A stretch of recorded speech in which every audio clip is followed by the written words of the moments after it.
సాధారణంగా నువ్వుల గురించి ప్రతి ఒక్కరికి తెలిసే ఉంటుంది. అన్ని నూనెల్లోకి నువ్వుల నూనె శ్రేష్టమైనదని ఆయుర్వేదం చెబుతుంది.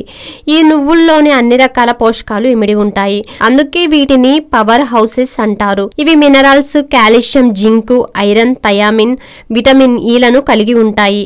అంతేకాకుండా ఆరోగ్యానికి మంచి కలిగించే చాలా రకాల మూలకాలు ఇందులో ఉన్నాయి. నువ్వు గింజల్లో నూనె పదార్థంతో పాటు ప్రోటీన్ కూడా ఎక్కువ మొత్తంలో ఉంటుంది. అలాంటి నువ్వులతో తీసిన నూనెలను అనేక రకాలైన ఆరోగ్య ప్రయోజనాలు ఉంటాయి. ముఖ్యంగా జుట్టు మృదువుగా ఉండాలన్నా, చుండ్రు మాయం కావాలన్నా నువ్వుల నూనె బెస్ట్ అంటున్నారు. నువ్వుల నూనెతో జుట్టుకి కావలసిన పోషకాలు అందుతాయి. నువ్వుల నూనె ఆరోగ్యకరమైన జుట్టు పెరుగుదలకు సహాయపడుతుంది. నువ్వుల నూనెతో కేశాలకు, తలకు పట్టిస్తే హెయిర్ సెల్స్ యాక్టివ్ గా ఉండి హెయిర్ గ్రోత్ ను ప్రోత్సహిస్తుంది. అల్ట్రావైలెట్ కిరణాలు ప్రభావం జుట్టు మీద పడకుండా నువ్వుల నూనె రక్షిస్తుంది. చాలా వరకు జుట్టు సమస్యలు చుండ్రు వల్లనే ఎదురవుతాయి. చుండ్రు సంబంధిత సమస్యలను నివారించడానికి ఒక అద్భుతమైన మార్గం నువ్వుల నూనె.